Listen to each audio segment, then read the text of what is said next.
Hechos, capítulo 16. Después llegó a Derbe y a Listra, y aquí había allí cierto discípulo llamado Timoteo, hijo de una mujer judía creyente, pero de padre griego. Y daban buen testimonio de él los hermanos que estaban en Listra y en Iconio. Quiso Pablo que éste fuese con él, y tomándole, le circuncidó por causa de los judíos que había en aquellos lugares, porque todos sabían que su padre era griego. Y al pasar por las ciudades, les entregaba las ordenanzas que habían acordado los apóstoles y los ancianos que estaban en Jerusalén para que las guardasen. Así que las iglesias eran confirmadas en la fe y aumentaban en número cada día. Y atravesando Frigia y la provincia de Galacia, les fue prohibido por el Espíritu Santo hablar la palabra en Asia. Y cuando llegaron a Misia, intentaron ir a Bitinia, pero el Espíritu no se lo permitió. Y pasando junto a Misia, descendieron a Troas. Y se le mostró a Pablo una visión de noche. Un varón macedonio estaba en pie, rogándole y diciendo: pasa a Macedonia y ayúdanos. Cuando vio la visión, enseguida procuramos partir para Macedonia, dando por cierto que Dios nos llamaba para que les anunciásemos el Evangelio.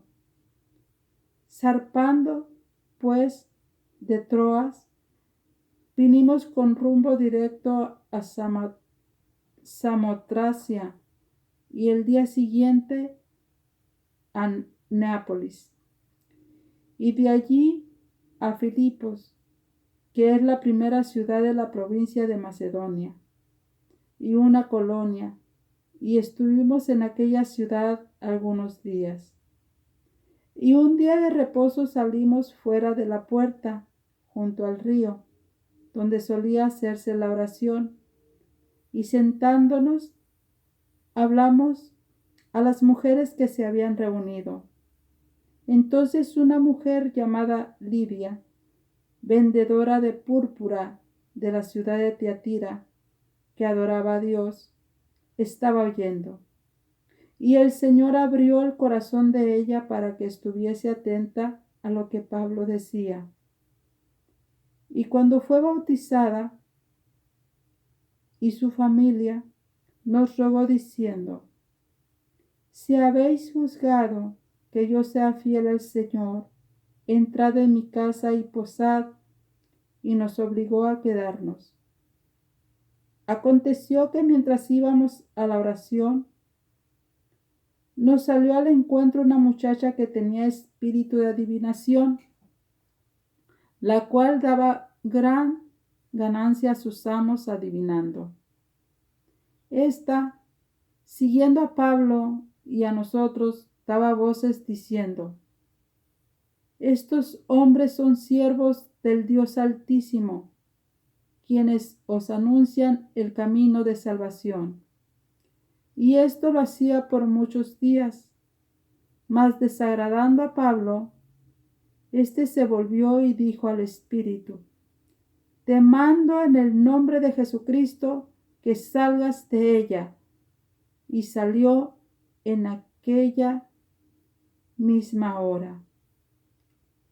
Pero viendo sus amos que habían salido la esperanza de su ganancia, prendieron a Pablo y a Silas y los trajeron al foro ante las autoridades. Y presentándolos a los magistrados dijeron: estos hombres, siendo judíos, alborotan nuestra ciudad y enseñan costumbres que no nos es lícito recibir ni hacer, pues somos romanos. Y se agolpó el pueblo contra ellos, y los magistrados, rasgándoles las ropas, ordenaron azotarles con vara. Después de haberles azotado mucho, los echaron en la cárcel, mandando al carcelero que los guardase con seguridad, el cual, recibido este mandato, los metió en el calabozo de más adentro y les aseguró los pies en el cepo.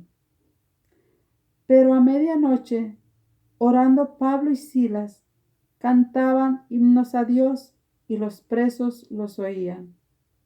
Entonces sobrevino de repente un gran terremoto, de tal manera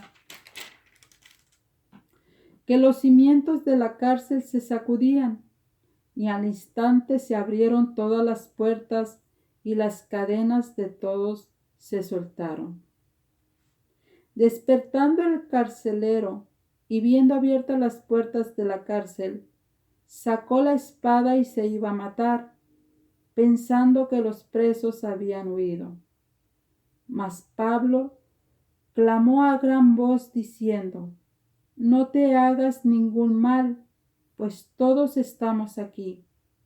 Él entonces, pidiendo luz, se precipitó adentro y temblando se postró a los pies de Pablo y de Silas. Y sacándolos, les dijo: Señores, ¿qué debo hacer para ser salvos? Ellos dijeron: cree en el Señor Jesucristo y serás salvo tú y tu casa. Y le hablaron la palabra del Señor a él y a todos los que estaban en su casa. Y él, tomándolos en aquella misma hora de la noche, les lavó las heridas y enseguida se bautizó él con todos los suyos. Y llevándolos a su casa, les puso la mesa y se regocijó con toda su casa de haber creído a Dios. Cuando fue de día, los magistrados enviaron alguaciles a decir: suelta a aquellos hombres. Y el carcelero hizo saber estas palabras a Pablo: los magistrados han mandado a decir que se os suelte, así que ahora salid y marchaos en paz. Pero Pablo les dijo: después de azotarnos públicamente sin sentencia judicial, siendo ciudadanos romanos, nos echaron en la cárcel y ahora nos echan encubiertamente. No, por cierto, sino vengan ellos mismos a sacarnos. Y los alguaciles hicieron saber estas palabras a los magistrados, los cuales tuvieron miedo al oír que eran romanos. Y viniendo, les rogaron, y sacándolos, les pidieron que salieran de la ciudad. Entonces, saliendo de la cárcel, entraron en casa de Lidia, y habiendo visto a los hermanos, los consolaron y se fueron.